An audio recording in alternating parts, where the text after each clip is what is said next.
It is 5 o'clock somewhere, and you've tuned in to Season 2, Episode 11 of BRC. For those of you who'd like to watch this episode, I highly recommend it. We're live and in person on the Emerald Isle. You can view Season 2 on our website, YouTube, and Spotify.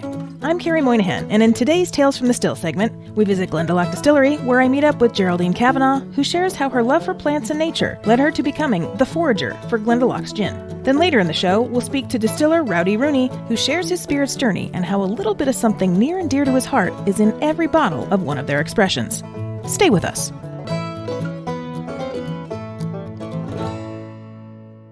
Today's Tales from the Still is brought to you by bwjamesjewelers.com. Show your love for bourbon everywhere you go. BourbonBarrelRings.com by B.W. James has some of the most unique bourbon barrel wedding bands, rings, and bracelets that you'll ever find. B.W. James has an exclusive offer for our audience. Use promo code BarrelRoom for $30 off your order of $199 or more.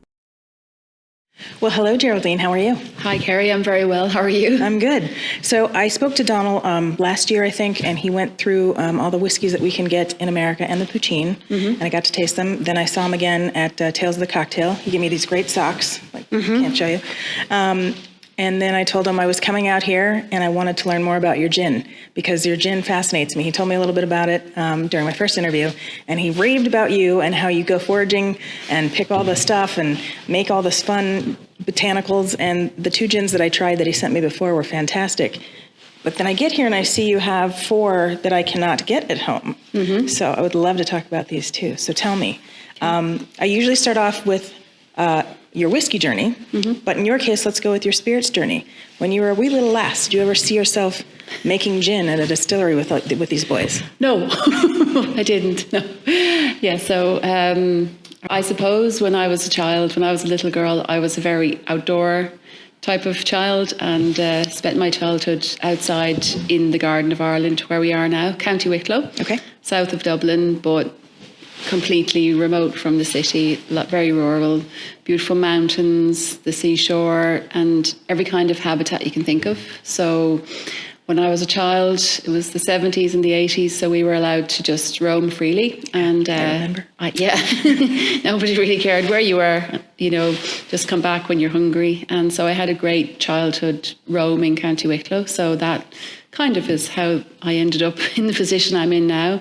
I, for some reason, was always drawn to plants and was always just looking at flowers and just enjoying being with nature, being with flowers. And as I got older, I started to learn the names of plants, and then older still, I started to learn their different uses and became very interested in what there was to eat in the wild, because for many generations, people didn't really eat wild food anymore, although all of our ancestors lived exclusively on wild food. So as I got older, I thought it was a great loss of knowledge. So very slowly and on my own, I started to just teach myself about what was edible, what was poisonous, how to identify each plant, what it was going to taste like. So it was just really a hobby. And I think in 2011, when my 3 children were small, I wanted to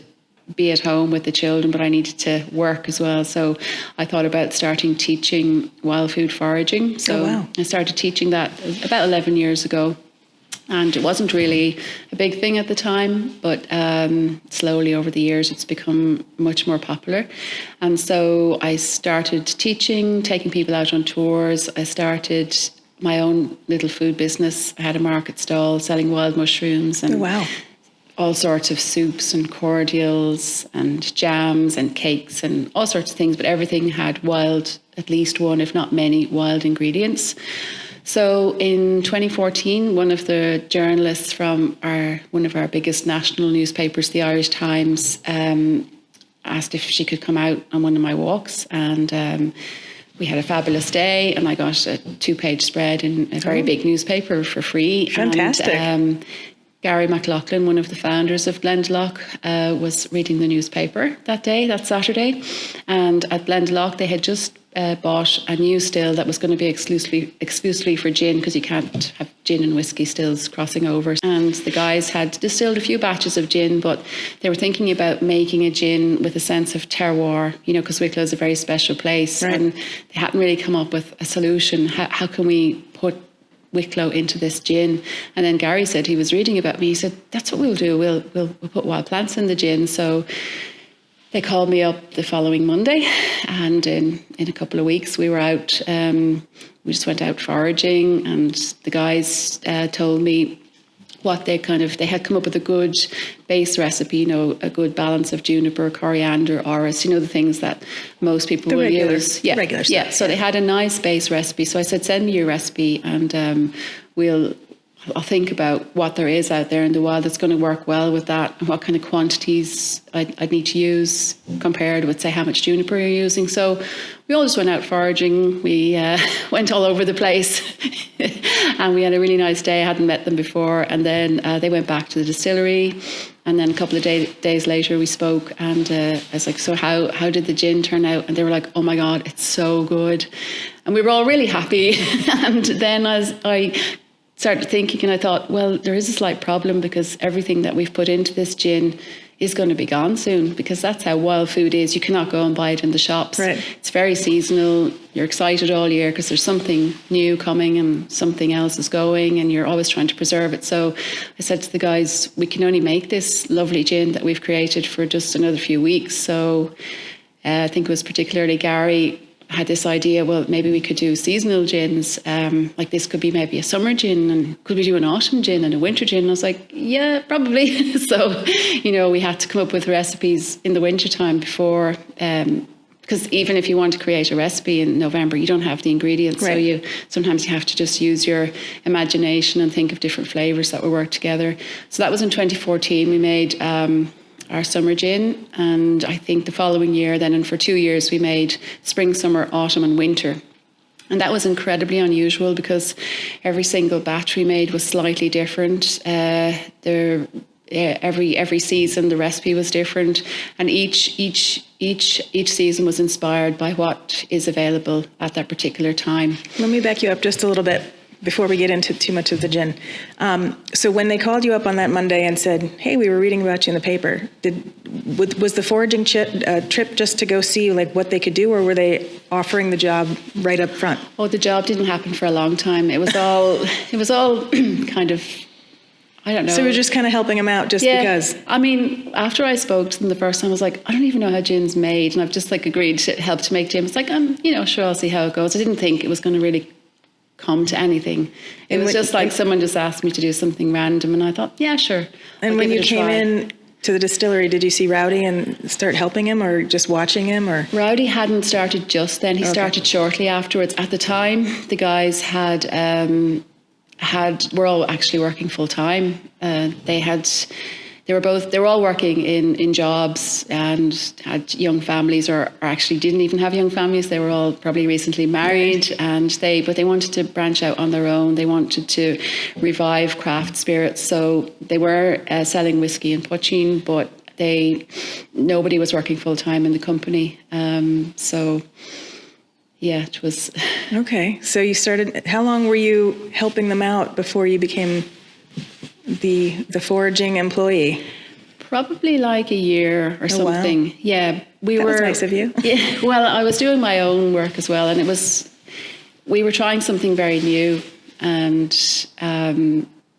we didn't really know. I had no idea it was going to be so big. The first year, we only made 2,000 bottles of gin. Wow. But because we were doing everything in such a different way, every single batch was slightly different. We were using what was available locally, seasonally. We were bottling here. We were handwriting the date of foraging, the date of distillation. We were hand waxing and, dipping the lids in wax. It was very, you couldn't be more craft than we were. Right. We have scaled back slightly on some of that because we wouldn't get anything done, But we started off very small, and personally, I had no idea that I'd be that it would have grown to be a gin that's on sale in 45 or more countries in the world, you know. Well, as I was saying before, I have had these two, but it's been a while. Yep. I know these are special. So out of these two, which one is your favorite? That's a difficult question. Well, I think maybe this one, because there's a phenomenal amount of work put into picking all of the botanicals, and this one is made over an entire foraging year, which is not 12 months, it's more like 9 months. Okay. But like I would, the school year. Yeah, I would find it hard to buy another gin because I picked so many different things and put so many hours into the gin to bring here to the distillery. Do you think that taking this job has ruined you for other gins? Yeah. Definitely. All right, well, let's taste this one. Yeah. So should I tell you a little bit about this wild botanical? So when we started making the gins, we were doing seasonal gins. We did those for 2 years. We won lots of awards. People were talking about us all over the world because of this very strange way we were making gins. And the gin craze hadn't happened. And also the idea of using local botanicals was quite rare. I don't know if anyone was doing it at the time. Okay. So we were very unusual. And I think we inspired a lot of people across the world. So we did that for 2 years. We did the 4 seasonal gins. And then people might call up and say, I really want to get the spring gin. And we'd say, oh, we're really sorry, we can't make it. And we'll have it next year. And then, you know, a really nice bar might have a lovely cocktail menu and they'd call us up and say, can we get more summer gin? And again, we'd say, we can't do it till next year. So everyone asked us, would you make a Glendalough gin, a gin that's available all year round? So myself and Rowdy and the guys spent a long time trying to come up with an idea of an all-year-round gin and also to think how can you make it using ingredients that are changing constantly. Right. So it took us a long time. What we wanted to do was express the 4 seasons in one sip. Yeah. That took a long time. I bet. But I can still remember the day. Probably 12 months worth. 9 months. Yeah, I think it was 9 months. And I can still remember the day tasting this and going, oh my God, we did it. We all were like, oh, it's got spring on the nose. It's got, when you taste it first on your tongue, you're getting the floral notes of summer. Then you're getting the lovely fruits of autumn and the lovely kind of unusual fruits and spiciness of winter. Nice. So it took a long time, but we all knew when we had arrived at that moment. All right, well, so let's have some here. Yeah. So I think, I don't need to. Yeah. All right. Let's launch it. Oh, that's beautiful. Yeah, so what you're smelling on the nose is plants that are collected in springtime. Okay. So pine and fir and sorrel, which is a kind of a citrusy green leaf. Yeah. That I'm getting all of that. Yeah. So if you were standing in Glendalough at the lake in springtime, these are the kind of things you're going to smell. The fresh, you can kind of get a smell of green, of things growing. So that's the nose. And then if you taste it.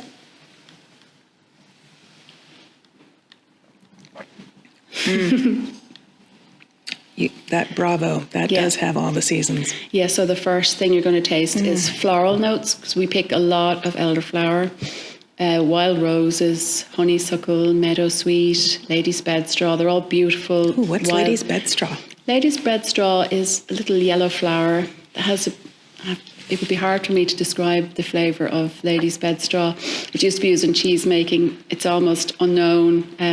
It's not used anymore, but I literally can't think of a way to describe the flavour right now. But it's a lovely. There's a whole kaleidoscope of different flowers from summer that are all put together, and then there's a lot of fruit as well. So we used wild blueberries that we call frockins. They grow in the mountains in autumn. Frockins? Yep, frockins. Yeah. Why is it frockins? Well, it's from the Irish, which is freachan, which means something that comes out of the heather. Freach is heather. Okay. So the frockins grow where the heather grows. So in autumn, in August, the mountains basically change colour because the heather has come out. That's great. Yeah, those frockins are kind of... I love that word. Yeah, frockins. It is an unusual one because it comes from the Irish. So we use those wild blueberries, blackberries, apples, raspberries. So lots and lots of fruit of autumn. And then more unusual fruits that come at the end of the season, and herbs, and the little kind of spiciness comes from some of the base ingredients we use. I So, get the finish is definitely a nice little wintry spice. Oh, that's delicious. You should be very proud. That's great. We are. Yeah. Okay, I'm going to skip this one because I hear it has something special for Rowdy. This is Rowdy's. So this is Rowdy's baby. Yeah. But I would love beautiful. to taste the seasons. Yeah. Because that's what started it all, really. Yeah. So would you like to start with spring? Sure. Let's go with spring. Okay. So. Oh, nope. Spring is over here now. Oh, we moved them. We moved them. Spring starts in April, really, in terms of foraging. So we have this lovely yellow flower that covers the whole countryside in April. It's called gorse flower. Okay. And it smells a bit like vanilla or coconut. And It's a very soft. so the spring gin is really reflecting spring in County Wicklow with this beautiful yellow gorse flower that you can see everywhere. And then again, new shoots of pine, fir, spruce, sorrel. I have some of the botanicals in a basket if you want to actually see them. Oh, right, you yes. can. So here we have, this is Douglas fir. So if you just take it in your hands and just crush it gently, because I don't think you want to eat it. That's one of the botanicals that comes out in the springtime. I feel like your Douglas firs are a little bit more green than our Douglas firs. I'm sure they are. We don't have a lot of green in California. No. Yeah, so that has lovely citrusy notes in spring. In spring, it's like a lime or a lemon. And then as the season goes on, the essential oils get more concentrated and it becomes more like an orange or a grapefruit. Yeah. So that's actually in all of our gins, but it's one of the first things that you taste and smell, and it changes with the seasons as well. So we use that. And then in the spring gin, and the summer gin, and the wild botanical gin, and the rose gin, we use this wild mint that only grows in water or near water. So I go to... That smells like water. I mean, it smells like outside. Yeah, if you would just rub your hands gently with that as well, it'll release the oils. It's an incredibly pungent mint. I love it. Oh, wow. Yeah, it's amazing, isn't it? Yeah. Yeah, so that grows in the water. We have a special place called Mint Island where I go to harvest that every year. That's well. So good. I'm okay with breaking the fourth wall. It's okay. Yeah, yeah. So that's okay. in our rose gin, wild botanical gin, spring gin. Will I show you another one or do you? Yeah. Well, is it whatever's? Let's go one by. So we did this. And we got the summer gin. These are all in spring. Okay. Yeah. The difference between these two is drastic. Yeah. But good drastic. Yeah. Like I can definitely see drinking this all year, and I can definitely see drinking this only in the spring. Yeah, because they're part of a season, it doesn't mean you can't drink them other times of the year.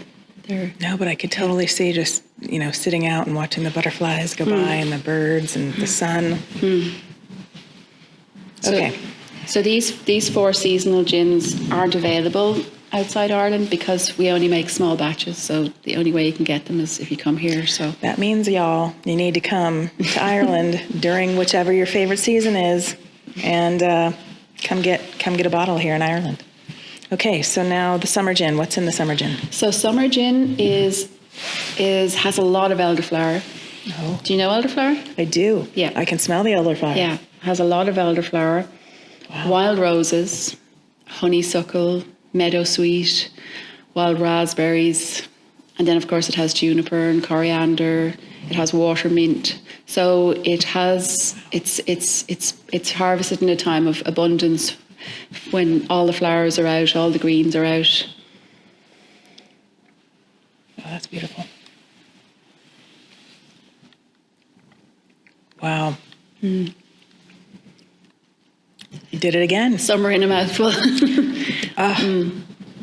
Yeah, I could totally see this sitting on the shore. Yeah. Getting a tan. Yeah, not in Ireland. Well, they all taste the same, yet they all taste drastically different at the same time. I just love it. What we try to do is have a similar kind of base recipe that even though they're all slightly different, you still know it's a Glendalough gin that you're tasting. Oh, that's fantastic. All right, so what's in the autumn gin? So autumn, the hedgerows are full of fruit. I'll hand it to you this time. Thank you. So the hedgerows are full of fruit in autumn. So we have... Oh, yeah, that's very fruity on I have those. some here. I have some of them here. Do you know rose hips? No. Yeah, so they're the fruit of the rose. You can't just eat There's them. a fruit on the rose? We don't have fruits on our roses. We have thorns on our roses. You do have fruits, yeah. These come a little later. So if you don't pick the flowers... We have very badly genetically engineered plants. Oh, you'll just have to move here. I'm trying. Anyone wants to hire me? Oh, I'm right here. So rose hips are the most beautiful fruity flavour. They're full of vitamin C. They grow in the hedgerows. They'd be one of... Can I eat it just like this? No. No. Because you can't eat the seeds inside. Oh, are they poisonous? No, you just don't swallow them. Oh. Yeah, but they'll never leave, like gum. If you swallow gum, it'll just stay in your body they're just forever. not nice to eat. So we make syrups and wines and things and jellies and things, but we don't use the seeds. It's just that they're scratchy. Yeah. Well, it's probably baby thorns. Yeah, maybe.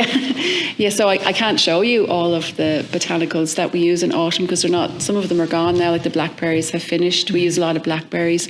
We do use. I've seen those before, though. So that's You have, good. yeah, of course, yeah. Not of course, because half the stuff you're talking about I've never heard of. Yeah. So lots of lovely late summer herbs. The wild blueberries, heather. This flower I told you about that changes the colour of the mountains, that's in the autumn gin as well. That tastes like honey and smells like honey. So when you're driving in the mountains or walking in the mountains in August, you get a smell that's just like honey. Yeah. And they're covered in bees. So I do get bee stings when I'm picking those. No, thank you. There are always bees. Do you go out in one of those bee suits with the... No. Maybe you should. No, I don't mind a bee sting. Yeah. Well, a good thing you're not allergic. I know. Okay, I'm going to try it. Yeah. Oh, that's really smooth. It's a lot of people's favourite. Oh, that's really The good. fruitiness. There's so much fruit, so much apples. This is my favorite season, so it would be appropriate if it were my favorite. We'll Yeah. see. I have to go to winter, which is my second favorite season because I'm a snow skier. Oh, cool. And, we don't get a lot of rain in California. No. So, our winter is what we've been having here. Yeah. Which has been lovely because I miss it. We've been having 100+ degree weather at my house. And I hear. I'm like, how soon are we going to Ireland? I need to get some colder weather. Oh. So what's all in this one? So we're still on autumn. So rose hips, crab apples, blackberries, the wild blueberries, heather, watermint, fir, juniper, coriander, orris, angelica, licorice. And I've probably forgotten one or two. That's amazing. Yeah. Yeah, this is getting harder and harder to pick a favorite. I know. So, Okay, here's winter. Last but not least is winter. So winter was more of a challenging gin for us to make. It smells like snow. Okay. You're like, okay, crazy. No, this smells like when I'm in the mountains at Lake Tahoe. So we have in this was a more challenging one to make because there isn't a lot to forage. There are things like these sloes. Okay. Do you know sloes? Like as slow gin? Yeah, you can taste one if you like, but yeah. we'll leave it for a minute. Okay. Because it's a bit of a strong flavour. But we also use these little wild apples called crab apples, Crab apples. which add lovely fruitiness. A friend of mine has a tree that grows those, and they get everywhere. They do. They cover the ground. Yeah. Which is lucky. You don't have to climb the trees to pick them. No. Yeah. So these are haws. These grow on the hawthorn tree. Oh, okay. And they're like they taste a bit like a red apple. I don't know if you have red and green apples. Yeah, That's we what we do. have. And so if you have a really ripe red apple, but without the sugariness. So they're unusual fruits at that time of year. The sloes are quite tannic. Okay. So we have sloes, and we also have fir and spruce and pine, things like that we associate. I think that's why I'm saying it smells like snow, because when I smell this, I'm in the snow, because it doesn't snow where I live. So this is kind of these are the flavours that people think of at Christmas time. Mm-hmm. This is like you could use this as a Christmas tree, and then you could put it in the still afterwards. And That's the best way to recycle oh your... yeah. Pop your tree in the still. Pop your tree in the still and make it into something else everlasting. Yeah, and then we also add a little bit of spice to that. So there's a nice spicy finish on this winter gin. So we added a tiny bit of clove. Okay, Because clove, I'm getting that, yeah. Yeah, clove is something that we like to have, in a hot whiskey Right. in the winter time. We also used caraway seed. Okay. Yeah, so caraway Right, seeds, caraway. it's not a native spice or anything like that. For some reason, it's quite common in Irish cookery. In wintertime, people would make caraway seed bread and cakes and things like that, and it's a lovely warming spice. Yeah. And Chef Louise Leonard, who does guest appearances on the show all the time and does pairings and recipes, she uses caraway seeds. She introduced it to me. I had no idea what they were, and then, so she talks about that. Yeah, nobody really knows why they're so popular here, but they're very popular years ago in baking. So they add a lovely warm spiciness to that gin, and also cinnamon and maybe nutmeg as well. So just to add a little bit of warmth to the winter gin. All right. Let's do this.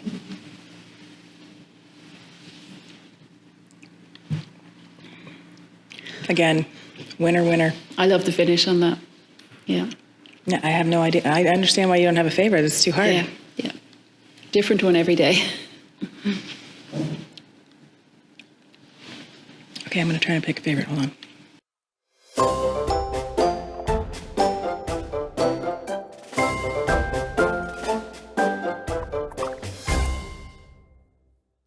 Okay, oddly enough, not oddly enough, I guess, my favorite two seasons are my favorite two seasons. Okay, yeah. I can't pick between these two, and these are also lovely, but what I really love about these gins is that you really have captured the season, because every sip I take, I can see myself in that season enjoying a dram right out there in the wild. Good. With these. They're fantastic. Lovely. It's great to hear. It's wonderful to meet somebody who makes a gin that I like every single one. Yeah. So, I mean, some gins, this is fantastic. You've knocked it out of the park, Geraldine. Thank Fantastic. You. Well, I can't take all the credit. That's only the foraging. So, so what happens after you forage these wonderful things? You bring it over to Rowdy, and he does some distilling. Yeah. So what we do, because we started out, I went out foraging with the guys. We picked fresh botanicals. We brought them. We put them in the stills. So we started out using fresh botanicals. So we had to continue that way, because once you know the flavors you can get from fresh ingredients, like if you use a fresh herb or a dried herb, it's a completely different thing. So we had to continue on doing it that way, because it's just so good.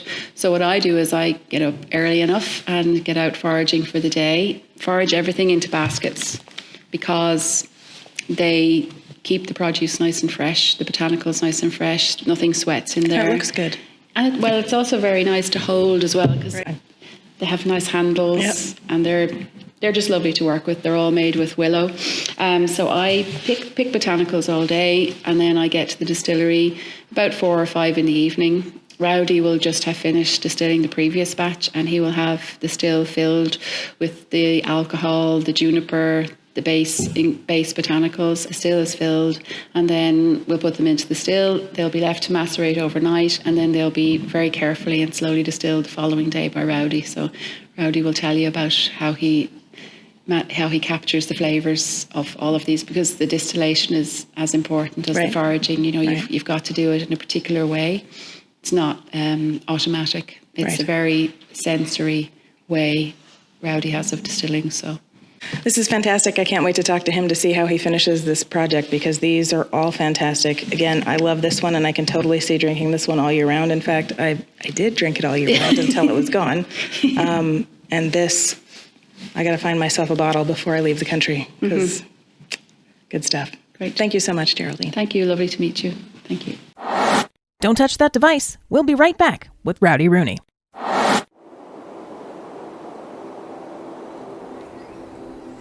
My name is Geraldine Kavanagh, and I am the full-time forager at Glendalough Distillery. My job is to pick the botanicals and to put that essence of Glendalough into the bottle. The inspiration for the flavours comes from Glendalough, from what you might smell and taste and see. The ingredients that we use grow in the wild. It's a collection of botanicals that just really grow here. It's a very Irish gin. it has a sense of place, and its place is Glendalough. Glendalough Irish Gin. A place in time. Good afternoon, Rowdy. Good afternoon, Kerry. Lovely to meet you. I'm so glad you could take time to, from your distilling to come up here and chat with us. My pleasure. Welcome to Glendalough Distillery. Thank you. So I just had a bunch of these wonderful gins with Geraldine, and these two are my favorite. I can't figure out of this range which two. I mean, I love all of them, and I could see myself drinking all of them at each time, but Yeah, they're all quite distinct, yes, aren't they? yeah. So out of these four, which are your favorite? Which is your favorite? Most likely I'll go for autumn, or Autumn. Fall, as you guys would call it. But yeah, I like autumn. It's yeah, pretty. autumn is. It's also a wonderful time of year. Yeah, it's my favorite season. So, before we get started on the gins, let's talk about your spirit's journey. When you were a wee little lad, did you expect one day to be working at a distillery, making gin and all these other fabulous expressions that Glendalough has to offer? God, I'd love to say it was my lifelong ambition. However, that would be a big lie. It was, a matter of sliding doors, I suppose. I had bailed out of the rat race at when I was 40. I know it's hard to believe that I'm even that now. I was going to say, you look just 40 and a half. I bailed out of the rat race. I worked in telecoms, and I was, I was just tired of it. I'd had enough. It was quite a stressful environment, and I was trying to figure out what I wanted to be when I grew up. And quite good lifelong friends with Kevin Keenan, one of the founders, one of the 4 or 5 founders of Glendalough. And they were busy. I was in awe at looking at what they were doing. They were all still working full-time jobs, and they had started off this vision that they had of founding an Irish whiskey and gin company. I really was in awe of what they were doing and how passionate they were about it. It was like they were so into it. I remember looking at them thinking, geez, imagine loving your job that much. It's like, a dream come true. Well, so far as I was concerned, nobody really liked the job. Right. You couldn't like your job. It was work. It's like if it was fun, it would be called fun. It would be called fun. Yeah. Exactly. Yeah. So I really was. It was amazing what they were doing, and the passion really struck me. And as they started to get a little bit busier and the business started to take off for them, it started to get a wee bit stressful for them, because they all had full-time jobs still, and none of them had yet taken the huge plunge or gamble of giving up their full-time job. So I basically said to Kev, look, they were having difficulties fulfilling orders and literally getting bottles packaged and labelled or whatever. I was like, dude, I'll give you a hand, I'll help you. I'm not doing anything. I'm trying to figure out what I'm going to be when I grow up. So why wouldn't I help? That's what you do. You help your mates when they're doing something. So spent a little bit of time. Came down here to help them paint the distillery when they got it first, and started getting a call a little bit more frequently, saying, "Oh, Rowdy, can you come and give us a hand again?" And it was like, I was only too happy to. It was, that's what mates are for, really. They invited me to a Christmas gathering that they were having, and I suddenly realised that each of them had done a bit of distilling themselves, but none of them really seemed that was their focus. That's the part of the business that they wanted to do. And I sort of spotted a gap, and kind of spoke to them and said, lads, things are getting busier here. You're going to need somebody to focus on the distilling only. Can I do it? Can you give me a chance at it? And they were, well, she said, I know already, can you do it? And I was like, you guys learned, so I can. I went and I did a distilling course, and did a lot of on-the-job learning, and took to it like a duck to water. Great. Loved it instantly. Absolutely loved it. I'd be kind of maybe a logical, process-driven kind of person anyway. So, and there's a lot of process required in a distillery. So it fitted, and I've got a good sense of smell. I've got a big nose and a sensitive smell that I inherited from my mum and her side of the family. So, and I've always been interested in tastes and flavours, and come from a long line of enthusiastic drinkers. So, everything seemed to fall into place, and it was just right place, right time, I guess. Great. So here I am, all these years later. So I was talking with Geraldine, and she told me how she would bring in her botanicals and you would do the distilling. And then I also heard that there was something special about this bottle. Now, I've had this bottle. Donald gave this to me last year when we had him on the podcast, and I remember it being phenomenal. But I also thought, how is it a pink gin? Do they actually use rose petals? And the answer is... The answer is yes. Yeah. That's and how it actually came about was very much a sort of a personal story. First of all, I guess I'm the luckiest distiller in the world. I get to work with Geraldine, who brings in the most amazing, fresh, wild botanicals, and the flavours that I get to work with are absolutely fantastic. And I get to do it in such a way that there's very little pressure on me for, there's very little commercial pressure for efficiencies or yields or whatever. The focus I'm allowed to put totally on taste. So all of our cut points, we've got really tight cut points. I want to make sure there's absolutely no sort of tailsy tastes coming through. And it just means it's a joy to work with. I don't have to worry about... I don't have to worry about the numbers or the bills or whatever. Somebody else looks after that. My focus and direction has always been... I need that job. I don't want to focus on the bills or the numbers anymore. So yeah, I guess I'm very lucky to be in that situation. And on to the rose gin, like I think Geraldine has spoken you through the process of how we went from the seasonals to developing the wild botanical to give the trade something that was consistent and available all year round. Right. Not long after we launched it, my little brother was getting married, and I decided we should make a batch of gin just for his wedding. Wow. Just, because I could. And my mum had passed away a couple of years previously at a terribly young age. And we were very close, and we were good mates. And as a family, we were all very close. She was great crack, and she was always the life and soul of every party.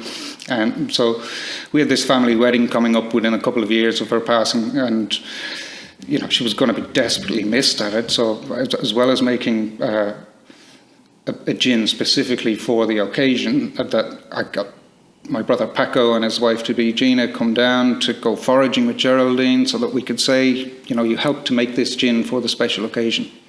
That's pretty cool. Go and get some roses from Mom's garden. Mom's name was Rose. Oh. So grab some roses from Mom's garden, bring them, and we'll include them so she can be with us in spirit on the day. Literally in spirit. That's great. So yeah, it went down really well. People loved it. The staff at the hotel loved it. I figured, when I was distilling the following day after we had left it infuse overnight, I could really get I know it sounds like a corny story or whatever, but I could smell the roses coming from Mom's garden as the almost predominant aroma in the distillery that day. And I figured we're on to something here. And I went back to the guys, the founders, to say, lads, I've got something, let's make a rose gin. And they were like, I got a 2-word answer. The second word was off. And it was like, come on, Rowdy, focus. We've just launched our wild botanical gin. We can't make a different gin every day. I know you'd like to, but, keep focused. But, I knew I was onto something. So I started harvesting the roses from Mom's garden. But my dad didn't even realise that there was no flowers on the rose plants, because every time they'd appear, I'd go and whip them out. And to this day, my little sister now lives in the house. Yvonne carefully tends to the rose bushes and gives me a call several times throughout the year, and I get baskets of fresh rose petals, and I get them down to the distillery, and I get them infused into alcohol, make a tincture of them, and so there's a little bit of rosy roses go into every batch of gin. That's fantastic. I wanted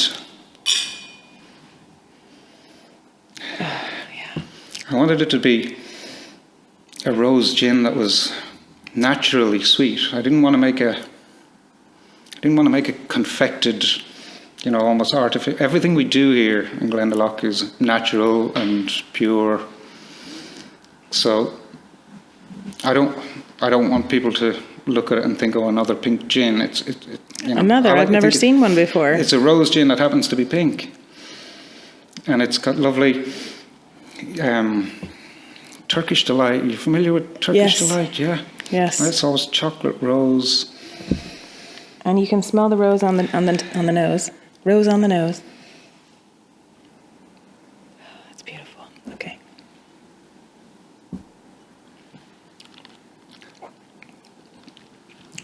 That's very nice. You get a long. It's very smooth, and then at the very end of the finish, there's a little bite. A little bit of there's a little bit pink peppercorns added to it as well to give a nice little spice, and it's unquestionably still a gin. There's juniper notes are strong there also. That's fantastic. And it's when I made it, I expected it to be a limited release, maybe 1 or 2 batches and a bit of a flash in the pan, and it's like it's. So how many years have you had this out now? We've had it for 4 years now. I think maybe almost going on 5. And it's a real pleasure, and it's an honour to be able to walk into a bar and see it behind the bar. Yeah. Hey, Mum, launch it. That's awesome. She'd be so proud. Yeah, well, she would. Next, we'll go downstairs and you can show me where you make all this magic happen. Fantastic. Look forward to it. All right, so Rowdy, you brought me down to the distill area. What's this bad boy all about? This is Kathleen. Kathleen is our gin still, the hardest working thing in the distillery. 500 litre pot still, hybrid still, pot and cotton. So we've got 4 rectification plates. We've got we're charged up there, ready to go tomorrow morning. Got a very intense juniper heavy charge in there that will macerate overnight, and basically the distillation will rise up through the pot, through the 4 rectification plates in the column. There's about a ton of copper at the very top of the column there, out through the condensed column. Our spirit safe there. We've got a simple ball lever here that we direct for heads, hearts and tails. Great. We've got very tight cut points.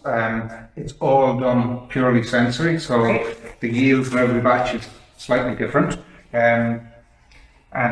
It's taste and smell, and we basically simply move that lever to redirect the flow of the liquid. Sounds good. We get, it comes out in the wash at approximately, 430 odd bottles, 70 cl bottles per batch. And we run this still twice a day. And what do you do with that? This is after, for our rose gin, post-distillation, the iceberg gin, it comes off distilled at about 89%, goes back into this tank, and more rose petals added to it to further infuse and enhance the rose flavour, and add a touch of natural colour to it as well. Some macerator there, so that spins around. So we leave it, rose petals, for macerating for about 2 days.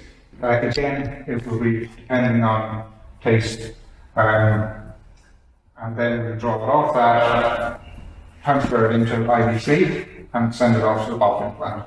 Fantastic. And over here we have our whiskey setup. whiskey setup. Yeah, we have our wash still. We've only got 2 whiskey stills. We're a bit tight space-wise, so we do triple distillation. Wash still, and then twice through the spirit still. Okay. So further behind, we've got our 500 litre brew house.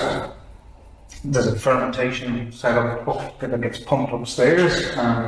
We ferment for approximately 4 days. One One brew will require 2 washes. There's only a 250 litre distill. Okay. 2 washes, 2 intermediates, 1 final. It's ultra small batch. This is the spirit safe. Yes. So the wash still, we've got no cut. So it's basically you're taking all of the distillate from that into the second distillation, and then we've got the centre cut and the 4 shots of finish. Again, similar to the gin still, it's a simple ball valve, and it's all done on a sensitive basis. Fantastic. Okay, so what do we have here?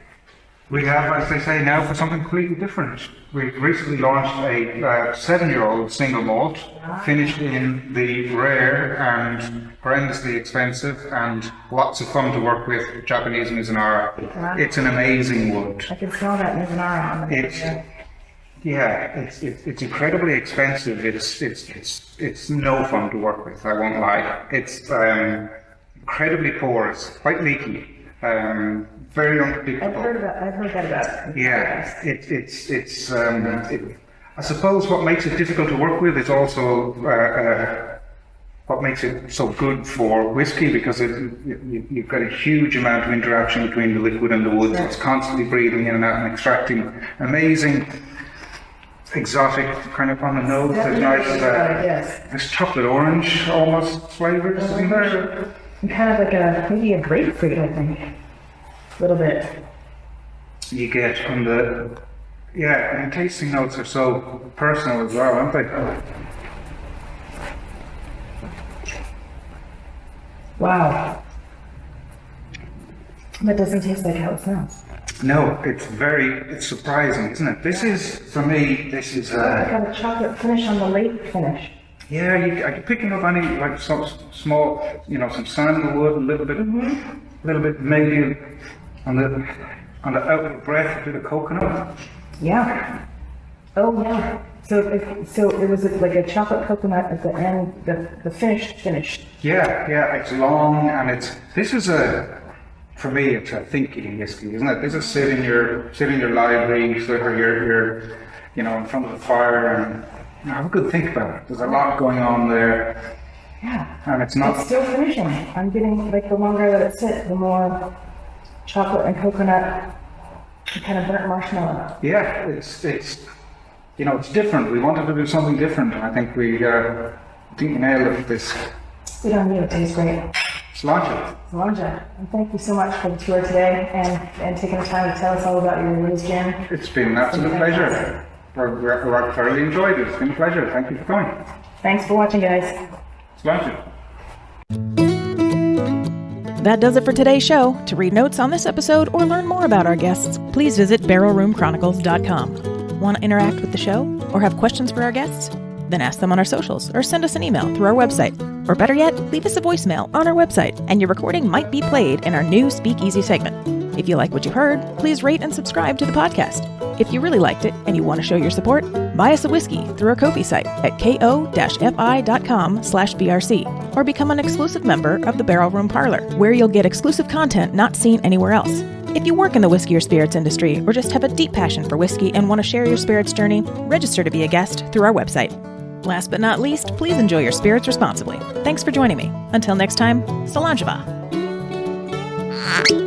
Barrel Room Chronicles is a production of First Reel Entertainment and is distributed by Spotify for podcasters and is available on Spotify, Apple, Google, iHeartRadio, YouTube, Amazon, and wherever you enjoy your favorite podcasts.